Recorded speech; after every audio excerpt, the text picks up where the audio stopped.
Good morning. So I wanted to talk about lining up. So if I'm emanating this song, this vibratory song with all these different, this mix of notes in my vibration, and I want to line up, right? And there's this larger part of me that already has everything. So is it when I resonate with those pieces, those vibrations that are in my vortex, that I pull it into manifestation? Well, you've made it a little more complicated than it really needs to be. Give us a little more about the resonating notes. So when I'm feeling, I'm being that which I want. Is that what pulls it into manifestation? Well, yes, but rather than saying pulls it in, because it's already being offered, it's you allowing it in. So you could say, I'm pulling it in, but in the pulling, there's a little resistance. It's you softening yourself of any resistance. It's like taking away from yourself any pieces that don't match it. And absent of any pieces that don't match it, it just flows naturally. There's no pulling. It just flows naturally by law of attraction. There's no effort. There's no pulling. There's no manipulating. It just matches. It would sort of be like saying, if we take your analogy exactly as you offered it, would be a little bit like saying the radio station is broadcasting a signal and I'm going to turn on my radio and set it to the same channel so that I can pull the signal in. Well, you could say it that way, but really you're just setting your dial so that you can receive the signal. And you can tell when you're receiving, just move the dial around and see. It's on it and I'm getting it, and it's off of it and I'm not. It's on it and I'm getting it. And there's really no pulling involved. It's just tuning. Tuning is a better word than pulling. Okay, so as I try to tune myself. As I try to tune, there's too much effort in that.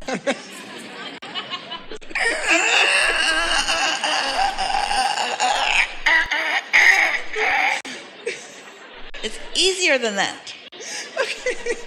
So as I tune and I flip the dial, trying to, sorry. To tune, there's really big things that I want to tune to. Well, feel the effort factor in there are really big things. In other words, did you hear her introduce effort and risk and doubt just by calling it big things? So here's the process. So you've been living life and sorting through what you don't want and what you do want and launching these vibrational rockets effortlessly, really. You haven't been launching the rockets. They've just been emanating from you. And as they do, Source, who stands in your vortex, acknowledges what you're asking for, tunes to it, focuses on it. Law of attraction responds to that stronger tuning. So your desires become more and more and more. There's an evolutionary process that takes place at a vibrational level. And we're describing this that you can't see and hear and smell and taste and touch as a vibrational reality that is and has been in the state of becoming for quite a long time. And now your focus now is to get into the receiving mode so that you can receive what's already evolved into your experience, so that you can allow it into your experience. And so it's about focusing in ways that don't disallow it, really. That really is all that's required to allow what you want to begin its manifesting into full view process. Just stop doing that thing you're doing that doesn't allow it. And how do you know when you're doing that thing that doesn't allow it? You're worried about it, or you're fussing over it, or you're calling it big. That great, big, hard to create thing, you know, Abraham, that thing that I've wanted that hasn't come for quite a long time, that really, really, really big thing that I want. We say develop some patience, because under these conditions, it's not coming anytime soon. But what happens is, as you're enjoying life and enjoying the thought of it and receiving impulses about the thought of it, so you're joyful in its not yet manifestation, but you're joyful in its steady evolution, then it will move from an idea that you receive. You'll get lots of ideas and impulses, and you will move closer and closer and closer to it. And when it manifests, it will just feel like the next logical step. It won't feel like some big thing with some big fanfare. It will just happen in your experience. That annoyed Esther when she first realized that, because she wanted it to feel, and it does, there is an enthusiasm as something bursts into the visual scene. In other words, we understand that. But really, it can't feel like too much of a stretch, or it can't happen. You have to feel capable of it and expectant of it, because this happened, and then this happened, and then this happened, and then this happened, and then this happened, and then this happened, and then this happened, and then this happened. And so isn't it just logical that then that would happen? In fact, nothing else is logical. It's as easy to create a castle as a button. It's just the object of attention and the way your energy mix is about. If you want a button and you don't doubt a button, you're going to get a button. And if you want a castle and you don't doubt a castle, you're going to get a castle. There might be some things that you'll have to come to accept along the way, like your worthiness and like your ability and like the universe's ability to yield to you and like the process of the law of attraction. You might have to come to know some of that before doubt will be gone. But there will be a time that you will really understand that you are the creator of your own experience and that you can be or do or have anything that you desire. Okay, so like with work and things like that, I manage risk. That's what I do. So it's kind of... Say again? I manage risk. I manage risk for the government. Yeah. So it's...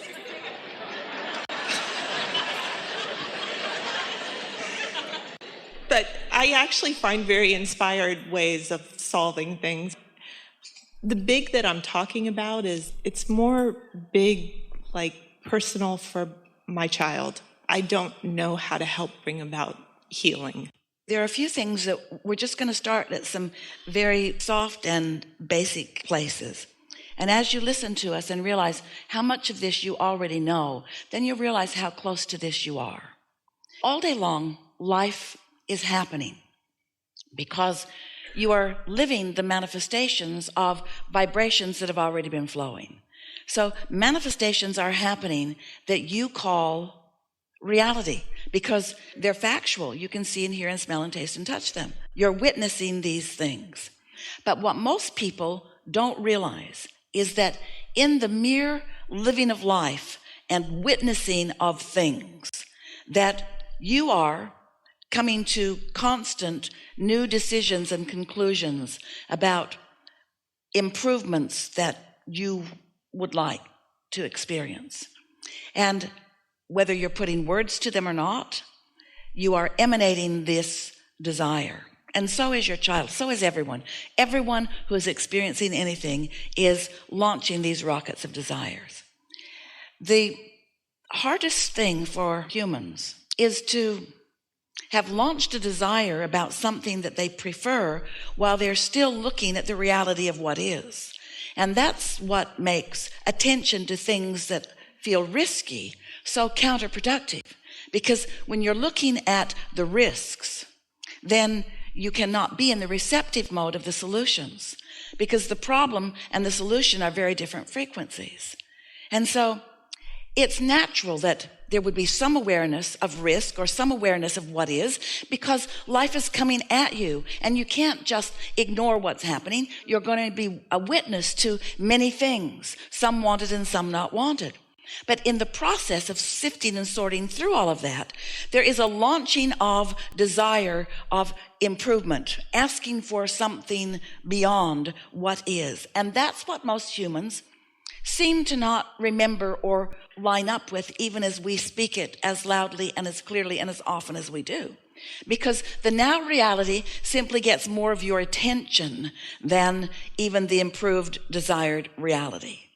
And so that feeling of risk or that feeling of discord about looking at something that is that it's holding you apart from the very improvement that you've asked for.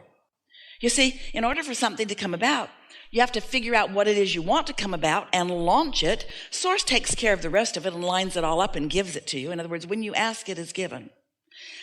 Then your work, beyond those two steps that just happen, is that you have to decide. Let's put it that way.